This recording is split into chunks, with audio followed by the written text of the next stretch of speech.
కాబట్టి బీజేపీ తరపున మేము డిమాండ్ చేస్తున్నాం, మీరు ఏదైతే నిర్ణయం తీసుకున్నారో యూరియా బస్తాల సరఫరాకు రవాణా ఖర్చు కింద 25 రూపాయలు ప్రతి యూరియా బస్తాకు రైతుల నుంచి తీసుకుంటున్నామని ఏదైతే నిర్ణయించిండ్రో ఖచ్చితంగా ఆ నిర్ణయాన్ని రాష్ట్ర ప్రభుత్వం వెనక్కి తీసుకోవాలా, రైతులకు క్షమాపణలు కూడా చెప్పాలని చెప్పి ఉచితంగా వారికి ఆ రవాణా ఖర్చు లేకుండా కేంద్ర ప్రభుత్వం ఇస్తున్నటువంటి ధరకే వారికి యూరియా బస్తాలను అందించాలని చెప్పి బీజేపీ తరపున మేము డిమాండ్ చేస్తున్నాం. 5వ అంశం ఫసల్ బీమా యోజన పథకం. రైతులు ఆరుగాలం తిప్పల పడితే వడగండ్ల వాన కావచ్చు, లేదంటే అకాల వర్షాలు కావచ్చు, పంట పండకపోవటం కావచ్చు, ఇట్లాంటి ప్రకృతి వైపరీత్యాలు ఏర్పడ్డప్పుడు రైతులకు నష్టం జరిగితే ఆ నష్టపరిహారాన్ని అందించాలనేటువంటి ఉద్దేశంతో కేంద్ర ప్రభుత్వం ఫసల్ బీమా యోజన పథకాన్ని పెట్టిన సంవత్సరమే తెలంగాణ రాష్ట్రంలో కూడా 1812 కోట్ల రూపాయల నష్టపరిహారం కేంద్రం నుంచి వచ్చింది రైతులకు. రైతులు తీసుకున్నారు. రైతులు కట్టాల్సింది 1 రూపాయి, మిగిలిన 98 రూపాయలు కేంద్ర ప్రభుత్వము రాష్ట్ర ప్రభుత్వం భరించాలి. కేంద్ర ప్రభుత్వం సిద్ధంగా ఉన్నది, 1 సంవత్సరం ఇచ్చింది కూడా. 2వ సంవత్సరం నుంచి రాష్ట్ర ప్రభుత్వం తన క్లెయిమ్ గడతలేదు, కేంద్రం ఇచ్చే పైసలు తీసుకుంటలేదు. చివరికి నష్టం ఎవరికి జరుగుతుంది అంటే తెలంగాణ రైతులకు జరుగుతుంది. మీరు మేనిఫెస్టోలో పెట్టినరు కాంగ్రెస్ పార్టీ వాళ్ళు, మేము అధికారంలోకి వస్తే ఫసల్ బీమా యోజన పథకాన్ని తెలంగాణ రాష్ట్రంలో ఇంప్లిమెంట్ చేస్తాము, గత బీఆర్ఎస్ లెక్క రైతులకు నష్టం జరగనీయము అని చెప్పిండ్రు. మరి మీరు అధికారంలోకి వచ్చి దగ్గర ఏడాదిన్నర దాటుతుంది. ఈ రోజు వరకు కూడా తెలంగాణలో నష్టపోతున్నటువంటి రైతులకి మీరెందుకు ఫసల్ బీమా యోజన పథకాన్ని వాళ్ళకు అమలు పరుస్తలేరు? పోనీ మీకు అది ఇష్టం లేకపోతే, కేంద్రానికి పేరు రావడం మీకు ఇష్టం లేకపోతే మీరే స్వయంగా ఏదైనా కొత్త పథకాన్ని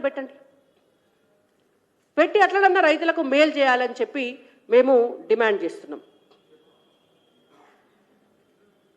సాయిల్ హెల్త్ కార్డ్స్ ఇస్తే, భూమి స్వభావం తెలిస్తే, ఆ భూమిలో ఏ పంట పండించుకోవచ్చో, ఎట్లా దిగుబడి తీసుకోవచ్చో రైతులకు తెలుస్తుంది. దాని కొరకే సాయిల్ హెల్త్ కార్డు కోసం ఇప్పటికీ 120 కోట్ల రూపాయలను కేంద్ర ప్రభుత్వం రిలీజ్ చేసింది. ఇక్కడ రాష్ట్ర ప్రభుత్వం పరిధిలో ఎక్కడ ఆ పనులు జరుగుతున్నట్టు మనకు చూచాయగా కూడా దానికి సంబంధించినటువంటి సమాచారం లేదు. సాయిల్ హెల్త్ కార్డ్స్ ఇచ్చేటటువంటి విషయంలో కూడా రాష్ట్ర ప్రభుత్వం సీరియస్గా ఆలోచన చేయాలి అనేటువంటిది మా తరపున ఉన్నటువంటి విజ్ఞప్తి. ఇంకొక ముఖ్యమైనటువంటి అంశం, ఎంత దగుల్బాజీ ప్రభుత్వం అంటే ఈ కాంగ్రెస్ ప్రభుత్వం. కేంద్ర ప్రభుత్వము వాణిజ్య పంటల దిశగా రైతులను ప్రోత్సహించాలి, రైతులకు 4 పైసలు మిగిలాలి, వాళ్ళ జీవితానికి ఒక సెక్యూరిటీ ఉండాలనేటువంటి ఉద్దేశంతో ఒక ఆయిల్ పామ్ మిషన్ తీసుకొచ్చింది. ఆయిల్ పామ్ సాగు మిషన్ తీసుకొచ్చి తెలంగాణ రాష్ట్రంలో కూడా గత 5-6 సంవత్సరాలుగా ఒక 500 కోట్ల రూపాయలు ఖర్చు పెట్టి రైతులకి మొక్కలు ఉచితంగానే ఇస్తారు, వాటిని పెట్టుకోవడానికి గుంతలు అవ్వడానికి కూడా పైసలు ఇస్తారు, రవాణా ఖర్చు కూడా కేంద్ర ప్రభుత్వమే భరిస్తుంది, వాటిని పెంచడానికి నర్సరీలను కూడా కేంద్ర ప్రభుత్వమే ఏర్పాటు చేసి ఆ చెట్లను పెంచిస్తారు. ఇన్ని చేయడంతో పాటు హెక్టార్కు ప్రతి సంవత్సరానికి 10,400 రూపాయలు వాటిని మెయింటెనెన్స్కి కూడా కేంద్ర ప్రభుత్వమే పైసలు ఇస్తుంది. 4 ఏళ్ళు ఇస్తారు, అట్లా 1 సంవత్సరం 2 సంవత్సరాలు కాదు. ఇట్లా ఇచ్చి వాళ్ళు పండించినటువంటి పంటను ప్రాసెస్ చేయడానికి అశ్వరావుపేటలో 1100 కోట్ల రూపాయలతోటి కేంద్ర ప్రభుత్వం ఒక ఆయిల్ పామ్ ప్రాసెసింగ్ యూనిట్ని పెట్టడం కోసం డబ్బులు రిలీజ్ చేసింది. రిలీజ్ చేస్తే ఇక్కడ ఉన్నటువంటి తెలంగాణ రాష్ట్ర ప్రభుత్వం తరపున ఆయిల్ ఫెడ్ చైర్మన్గా ఉన్నటువంటి కాంగ్రెస్ పార్టీ నాయకులు ఆ 1100 కోట్ల రూపాయల నుంచి 100 కోట్ల రూపాయలను డైవర్ట్ చేసినారు, క్రీడల కోసం తీసుకున్నారట. ఇలా వ్యవసాయ రంగంలో కేంద్ర ప్రభుత్వము ఒక ఆయిల్ పామ్కు సంబంధించి పండించినటువంటి రైతులందరి పంట కొని ప్రాసెసింగ్ చేయడానికి ఒక యూనిట్ను పెట్టడానికి 1100 కోట్ల రూపాయలు కేటాయిస్తే ఏ హక్కుతోటి, ఏ ధైర్యంతో అందులోకెళ్ళి 100 కోట్ల రూపాయలు తీసి మీరు క్రీడలకు వినియోగించినారు అని చెప్పి వాళ్ళ రాష్ట్ర ప్రభుత్వాన్ని మేము అడుగుతున్నాం. ఈ రాష్ట్ర ప్రభుత్వానికి దేని మీదనైనా అసలు ఏం జరుగుతోందనేటువంటి అవగాహన ఏమైనా ఉన్నదా? రేవంత్ రెడ్డి గారికి కానీ, తుమ్మల నాగేశ్వర్ గారికి కానీ స్వయంగా ఆయిల్ ఫెడ్ చైర్మనే 100 కోట్ల రూపాయలను పక్కదారి పట్టించినడు అనేటువంటి ఆరోపణలు వినివస్తుంటే ఈ రోజు వరకు ఏమన్నా విజిలెన్స్ ఎంక్వైరీ చేసినారా అని చెప్పి మేము బీజేపీ తరఫున మిమ్మల్ని అడుగుతున్నాం. ఒక ఎంక్వైరీ వేయాలి, దీనికి సంబంధించినటువంటి సమాధానం చెప్పాలి అని కూడా బీజేపీ తరఫున డిమాండ్ చేస్తున్నాం.